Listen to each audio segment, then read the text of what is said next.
그 다음에 우리 아노바 분석이 있습니다.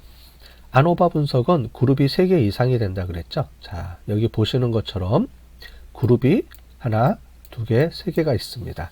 자, 커피 회사에서 매장이 3개가 있습니다. 강남, 강동, 강서. 자, 그룹이 3개니까요. 매장별로 고객 만족도가 차이가 있는지 없는지를 보겠습니다. 자, 그러면 그룹이 3개니까요. 우리가 자, 각각의 차이를 우리가 보는 겁니다. 그래서 그룹이 3개 이상이면 원웨이 아노바가 되겠습니다. 자, 원웨이 아노바의 가설은 1번 귀무 가설은 이겁니다. 자, 뭐냐면 3개의 매장은 모두 다 똑같다. 차이가 없다. 그죠? 이렇게 되게 되겠습니다. 근데 중요한 거는 요 귀무가 대체 가설입니다. 연구 가설은 3개의 매장은 모두 똑같지 않다가 연구 가설이 아니고요. 귀무 가설이 틀렸다만 연구 가설입니다. 자, 무슨 얘기냐면 3개의 매장이 모두 다 틀린 게 아니고요. 3개의 매장 중에 2개의 매장은 같고 뮤1만 틀리다. 이게 될 수도 있고요. 아니면 뮤1과 뮤2가 같고 뮤3만 틀릴 수도 있고요. 자, 경우의 수가 여러 개가 있습니다. 자, 그래서 무슨 말이냐면 뮤1과 뮤2만 틀릴 거다. 아니면 뮤1과 뮤3 틀리거나 아니면 2개가 다 틀릴 거다. 아니면 뮤2와 뮤3만 틀리고 나머지가 틀릴 거다. 이렇게 될 수도 있고요. 아니면 3개가 다 틀릴 수도 있다. 자, 무슨 얘기냐? 다시 정리를 해드리면 귀무가설은 3개의 집단은 모두 차이가 없습니다가 귀무가설이지만 연구가설은 이 3개 중에 한 그룹 이상 틀릴 거다가 연구가설입니다.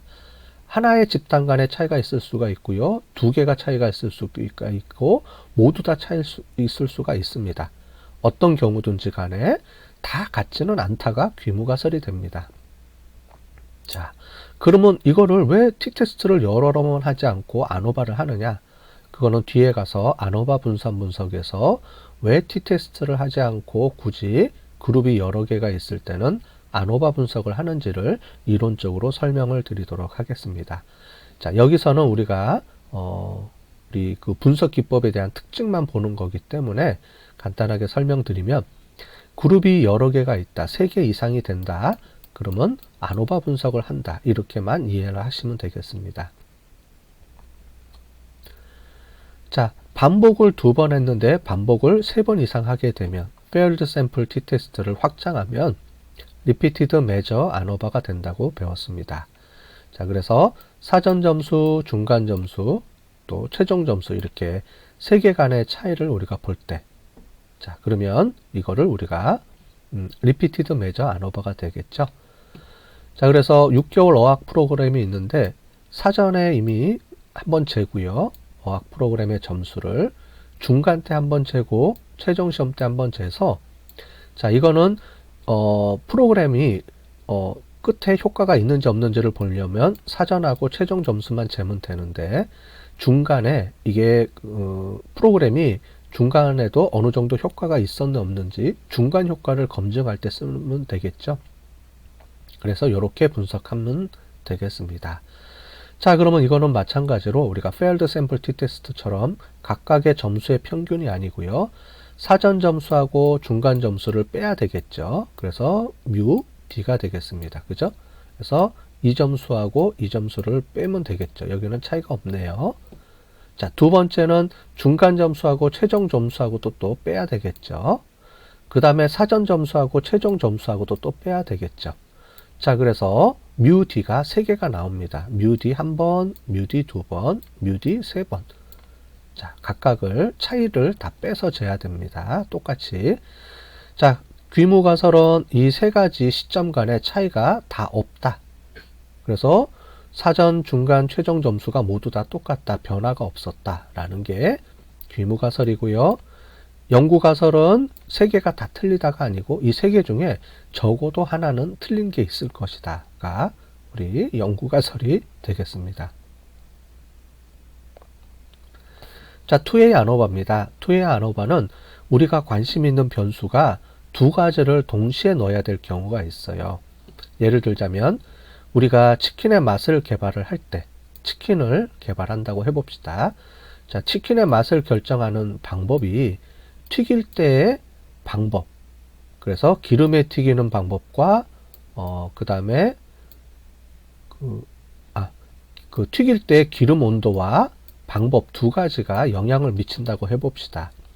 자, 튀길 때 온도는 200도 튀길 때, 300도 튀길 때 뭐가 더 맛있는지, 그 다음에 튀기는 방법도 오븐에 튀길 때, 기름에 튀길 때 두 가지 방법이 있을 때, 자, 오븐에 튀겼을 때는 200도가 맛있을지, 300도가 맛있을지, 그 다음에 기름에 튀겼을 때는 200도가 맛있을지, 300도가 맛있을지, 즉 뭐냐면 우리가 치킨의 맛을 결정하는 요인이 동시에 이 두 가지를 동시에 고려를 해야 되는 경우가 발생합니다. 자, 여러분들이 분석을 할 때 변수들을 따로 해야 될 때, 즉 기름의 온도와 튀기는 방법은 서로 독립적이어서 아무렇게나, 그러니까 온도는 와 튀기는 방법이 서로 영향을 안 준다 그러면 따로 분석을 해야 되겠습니다. 그런데 자, 지금 이런 것처럼 우리가 어떤 경우가 두 가지를 동시에 고려를 해야 될 때, 즉 온도도 고려해야 되고 튀기는 방법도 같이 고려를 해서 이 둘 사이의 관계가 어떤 관계가 있는지를 볼 때, 그걸 우리가 상호작용 효과라고 합니다. 그래서 이런 상호작용 효과가 있는지 없는지를 우리가 먼저 검증해 주게 됩니다. 자, 200도 튀겼을 때, 300도 튀겼을 때, 그래서 우리가 관심 있는 변수가 요거 하나다. 그러면 그룹이 두 개니까 인디펜던트 샘플 t-테스트를 돌려야 되겠죠. 그 다음에 방법도 요거 하나다. 별도다. 그러면 인디펜던트 샘플 t-테스트를 돌려야 되겠습니다.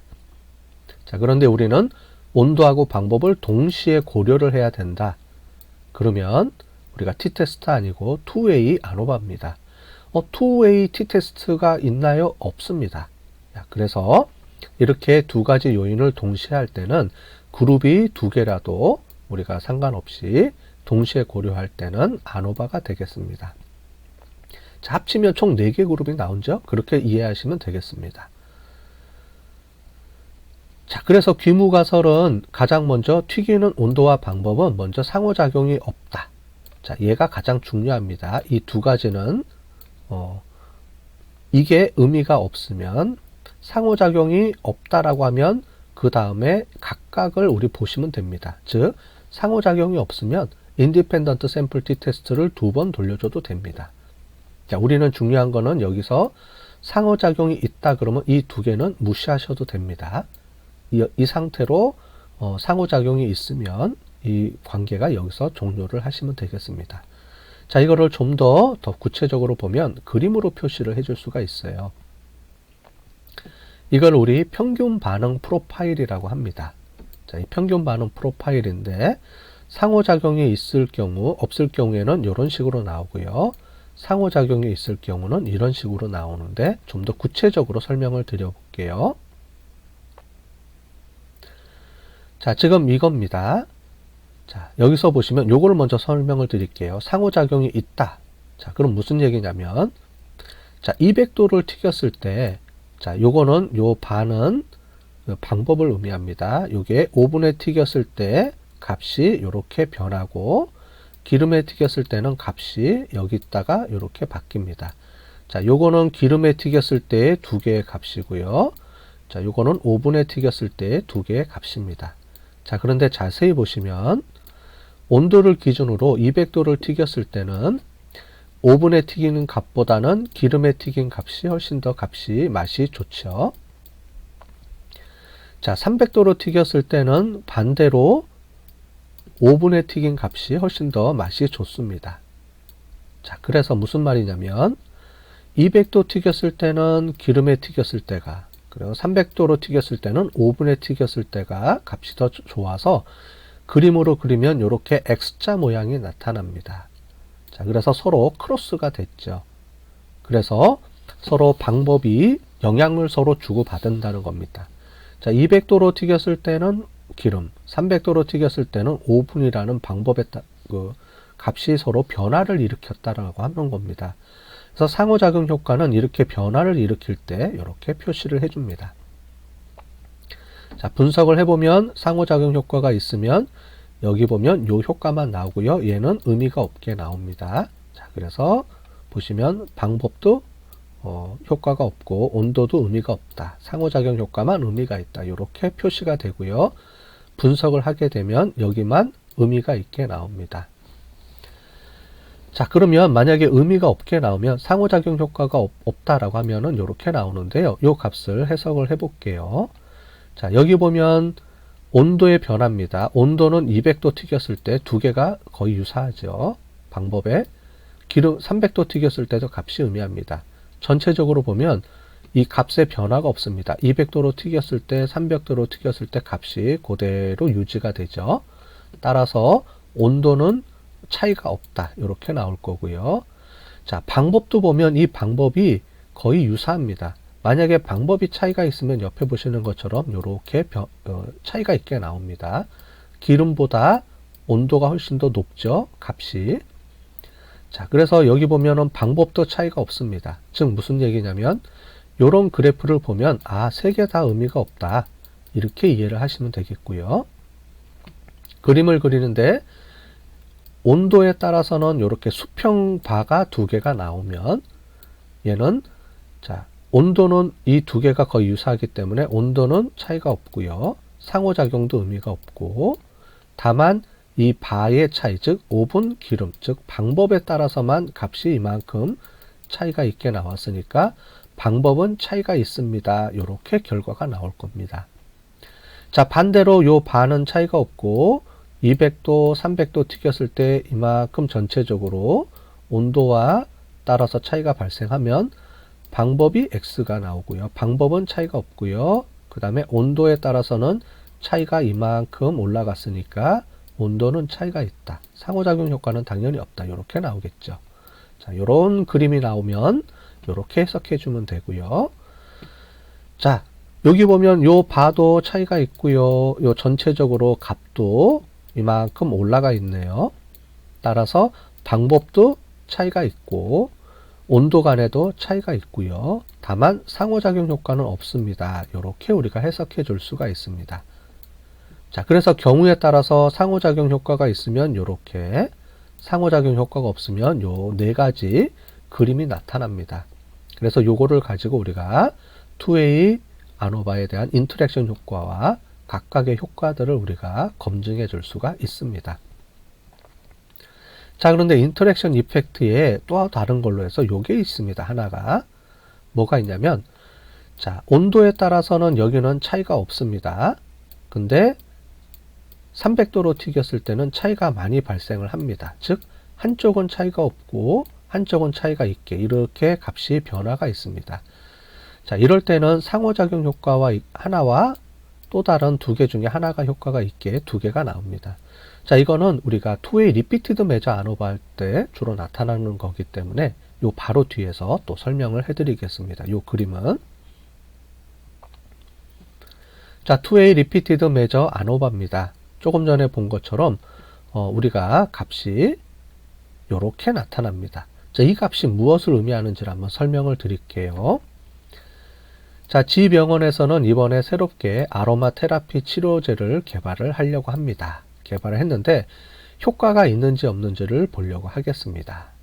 자, 그러면 우리가 보통 실험 전에 체중을 재거나 실험 후에 체중을 재는 이렇게 방법을 쓴다.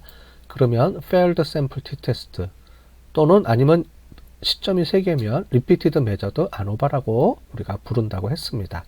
자, 그런데 굳이 왜 이렇게 어렵게 하느냐라고 한다 그러면 이 실험 전과 후를 측정을 하게 되면 꼭 이게 약의 효과가 있는지 없는지 뭐 다른 변화가 있었는지 없는지 어떻게 아느냐 이런 얘기들을 할 수가 있습니다.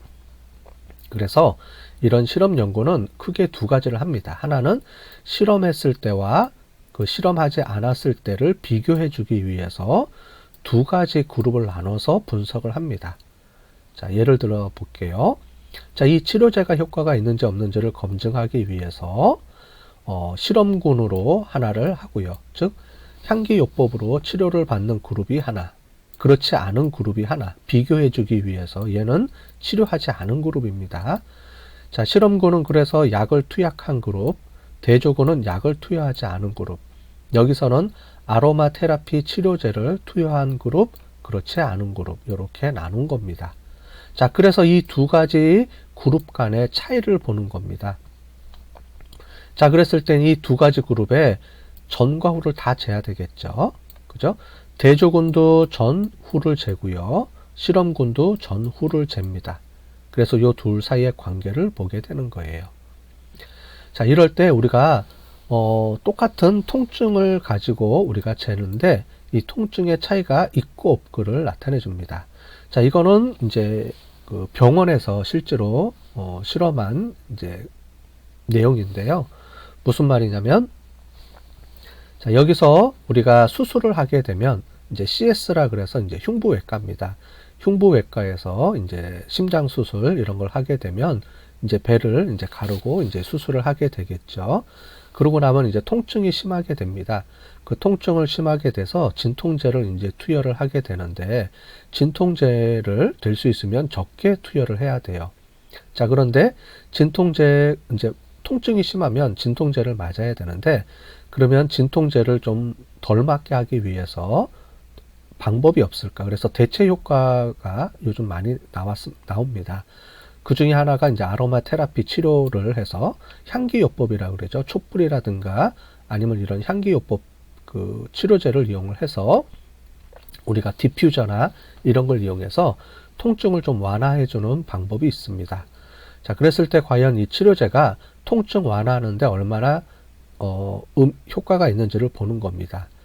자, 그럴 때 여기서 보면 똑같이 이 두 개의 그룹은 CS, 즉 흉부외과를 수술한 집단으로 한정을 합니다. 왜냐하면 아까 전에 이렇게 실험군 대조군으로 나눈 이유가 우리가 다른 변수가 들어가면 안 되겠죠. 예를 들자면 하나는 CS고요. 하나는 일반 외과 또는 수술하지 않은 사람, 이렇게 재면 통증이 이미 이 안에서 차이가 발생을 하게 됩니다. 그래서 이미 사전에 다른 변수에 의해서 이미 통증 차이가 났기 때문에 치료제의 효과가 있다 없다라고 우리가 말을 할 수가 없게 되겠죠. 그래서 이런 실험 효과를 할 때는 항상 동등한 입장에서 똑같은 방법에서 차이가 실험물 환경을 통제를 해줍니다. 여기서는 CS라는 같은 그룹을 수술을 받은 사람들을 이렇게 재겠습니다. 자, 그래서 자, 여기를 보시는 것처럼 사전에는 두 개 다 통증이 없어야 돼요. 당연히 하죠. 이미 사전에 통증이 이만큼 있으면 이만큼 이미 벌어져 있는 상태입니다. 따라서 이게 실험에 의한 효과인지 아니면 그 전에 이미 발생한 효과인지를 우리가 차이 검증을 못하기 때문에 우리가 항상 이 2A 리피티드 아노바는 사전에 통증의 차이가 없다. 두 그룹이 동질한 그룹이다. 그래서 사전에 동일하다라는 것을 검증해주기 위해서 이런 모양을 가져야 됩니다. 자, 그래서 아까 전에 우리가 그림에서 본 것처럼 사전에는 동질하게 이렇게 두 개의 평균이 똑같이, 여기서는 통증이 똑같이 나와야 됩니다. 자, 그 다음에 사후에 이렇게 실험을 했는데 사후에도 통증이 거의 유사하게 이렇게 나왔다. 자, 그러면 이 약은 효과가 없는 거죠. 그죠? 대조군하고 실험군을 비교해 주는데 이 비교해 줬을 때 이만큼 통증이 변화했다 그러면 약을 투여하지 않으면 이렇게 변화가 되고요. 통증이 여기서 요만큼 변화합니다. 이거는 일반적으로 약을 투여하지 않아도 통증이 감소하는 수치고요. 그런데 실험군 했을 때 이만큼 변했다라고 얘기하면 어떻게 되냐면 이만큼이 약을 먹었기 때문에 발생한 약의 효과다라고 보는 거죠. 약이 효과가 없으면 변화가 없을 겁니다. 지금 이런 것처럼 효과가 없고요. 약을 먹었을 때 변하면 이렇게 변화하는데 이 변화가 어느 정도 변화가 됐는지 이걸 보는 게 그래프로 이렇게 표시가 됩니다. 자, 상호작용이 있을 경우에는 이렇게 나오겠죠. 그래서 귀무가설을 먼저 보게 되면 먼저 실험 전에 통증은 차이가 없었다라고 나와야 됩니다. 자, 이 부분입니다. 서로 통증은 차이가 없었다. 당연히 이게 먼저 가설이 돼야 되겠죠. 그리고 나서 그래야지만 우리가 다른 변수에 효과가 없었다. 그래서 실험이 우리가 안정적으로 진행됐다. 이렇게 보는 거고요. 그 다음에 두 번째는 그룹과 시점 간의 상호작용이 있다 없다를 재야 됩니다. 그래서 이렇게 나올 건지 이렇게 나올 건지를 재야 되겠죠. 그래서 이렇게 나오면 우리가 실험이 효과가 있었고요. 이렇게 나오면 실험이 효과가 없었다. 이렇게 보는 겁니다. 그래서 이 부분하고 이 부분이 중요합니다. 그죠? 사후는 별 의미가 없고요. 요거는 굳이 안 봐도 되고 요거와 여기서 이미 결정이 됩니다. 네. 자, 그래서 이렇게 결정하면 되겠습니다. 그래서 two-way repeated measure ANOVA까지 설명을 드렸습니다. 여기까지가 우리가 기본적인 이제 차이 검정 ANOVA 분석이 되겠습니다. 자, 리그레션입니다. 관계 검정을 우리가 보는데요. 관계 검정은 지금 보시는 것처럼 변수가 연속적인 수치형 변수들이 이렇게 기본적으로 다 돼 있습니다. 근데 경우에 따라서는 범주형 변수가 이렇게 들어갈 수도 있습니다. 많이 쓰이지는 않지만 우리가 범주형 변수가 이렇게 들어갈 수도 있습니다. 자, 이럴 때는 어떻게 체크해 주는지 뒤에 가서 실습할 때 볼 텐데 이미 기본적으로는 여기까지 수치형 변수가 주로 들어간다. 이렇게 보시면 되겠습니다. 자, 요 값하고 요 가격하고의 관계를 이렇게 보는데 일단 리그레션을 보기 전에 먼저 상관 분석을 먼저 체크를 해 봐야 됩니다. 자, 그래서 먼저 이렇게 볼게요. 자, 가격하고 면적하고는 어떤 관계가 있는지 서로 상관관계가 있는지 없는지를 보겠습니다. 상관관계는 면적이 높으면 가격도 올라가고요. 또 가격이 올라가면 면적도 올라간다. 이렇게 보는 겁니다. 또 가격이 떨어지면 면적이 떨어질까 올라갈까 이렇게 보는 겁니다. 서로 동등한 입장에서 보는 관계입니다. 자, 그럴 때 이렇게 관계가 있다 없다라는 것을 하나의 값으로 설정을 해줘야 되겠습니다. 그래서 이 관계를 있다 없다를 설정해주는 우리가 값을 계수라고 합니다. 계수. 자, 그래서 상관관계를 나타내주는 계수, 그래서 상관계수라고 하는데 이렇게 표시를 합니다. 로라고 표시를 해주고요. 이 상관계수가 0이다, 0이지 않다 이렇게 보는 거죠. 0이다라는 말은 이 두 개가 아무 관계가 없다라는 의미를 나타내 줍니다. 그리고 0이 아니다 그러면 관계가 얼마만큼 있는지를 우리가 보게 되는 거죠. 자, 그런데 우리가 코릴레이션은 1대1의 관계라 그랬습니다. 자, 그러면 여기 있는데 여러 개의 관계가 있으면 얘랑 얘랑 보고요. 얘랑 얘랑 별도로 보고 이렇게 각각 따로따로 보게 됩니다. 자, 그래서 각각의 상관계수 관계를 먼저 체크를 하고요.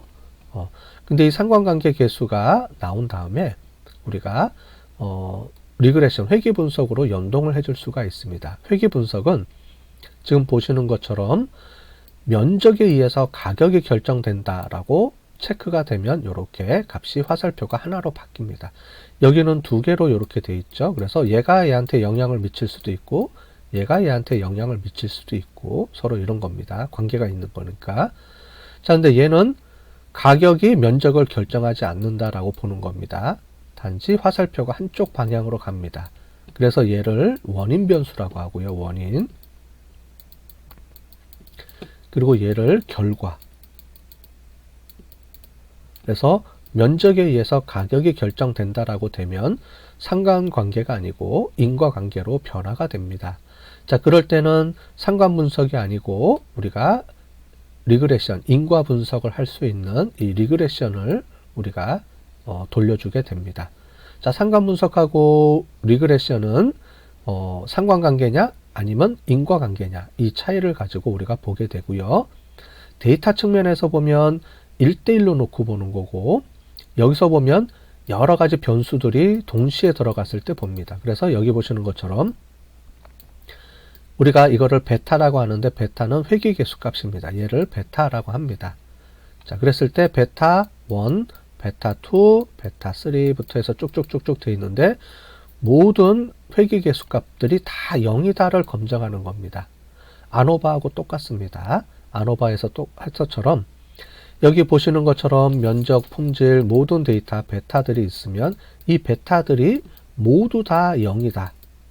얘를 기본으로 하고요. 만약에 이 귀무가설이 틀렸다 그러면 그럼 얘가 0이냐 얘가 0이 아니냐 얘가 0이 아니지를 각각을 보게 되죠. 우리가 아노바 분석에서도 보시면 모두 다 그룹 간에는 차이가 없다가 아니라고 하면 그 중에 하나는 차이가 있으니까 1번, 2번 차이, 1번, 3번 차이 이렇게 분석하는 것처럼 회귀 분석은 모든 베타가 0이다 그러면 스톱. 모든 값들이 다 연관이 없으니까 굳이 더 연구할 필요가 없죠. 자, 그런데 만약에 여기서 하나라도 0이 아니다 라고 한다 그러면 여러 개 중에 어떤 게 0인지 0이지 않은지를 이제 하나씩 찾아내게 되는 겁니다. 자, 그런데 회귀 분석은 지금 보시는 것처럼 값들을 여러 개 동시에 넣을 수가 있어요. 상관 분석은 하나만 들어갑니다. 얘 하나 별도로 하나씩 보는 거고요. 회귀 분석은 여러 개가 들어갈 수가 있습니다. 그 차이가 있다. 이렇게 보시면 되겠습니다. 또 회귀 분석에는 두 가지가 있는데 하나가 예측 모형이라고 그랬죠. 지금 보시는 것처럼 가격을 결정하는데 면적이 얼마일 때, 뭐 우리로 치면 면적이 32평이다 아파트가, 그러면 가격이 얼마 정도 될까 이렇게 예측하는 거죠. 그 다음에 만약에 GDP다 그러면 내년도 GDP가 또는 내년도 소비자 물가가 0.0 그러니까 1.5% 오를 거냐 이럴 때 어떤 원인에 의해서 얘를 예측할 것이냐, 우리가 이런 걸 볼 때는 예측 모형이라고 하고요. 또 설명 모형이라는 게 있습니다. 설명 모형은 이 예측하는 게 아니고요. 이 여러 가지 요인들 중에서 뭐가 중요하지라고 보는 겁니다. 나중에 우리가 배우겠지만 표준화 시킨다라고 하는데 예측은 표준화 시키지 않고 원래 값을 갖다가 쓰고요. 자, 설명은 얘를 다 0과 1로 표준화 시켜줍니다. 왜냐하면 상대 비교를 해줘야 되기 때문에 그렇습니다. 자, 나중에 설명을 드릴 텐데요. 일단은 간단하게 설명드리면 이 충성도, 우리가 온라인 게임의 충성도를 연구하고자 하는데 이 충성도에 영향을 미치는 여러 가지 변수들이 있습니다. 우리가 사람들이 게임을 할 때 게임의 충성도를 올리기 위해서는 이제 도구, 게임의 도구들, 아바타라든가 또는 게임에서의 보상 정도 또는 정보 제공, 뭐 디자인, 공동체, 그 다음에 얼마나 몰입하는지 이런 것들이 충성도에 영향을 미친다라고 한다 그러면 이 충성도를 예측하는 게 아니고요. 이 충성도에 가장 영향을 많이 미치는 변수가 뭔지를 이 5개 중에 찾아내는 겁니다. 자, 그러면 도구, 보상, 정보, 디자인, 공동체, 몰입 중에 얘가 제일 중요한 변수다 하면 1등부터 우리 5등까지, 6등까지 순위가 나와지겠죠.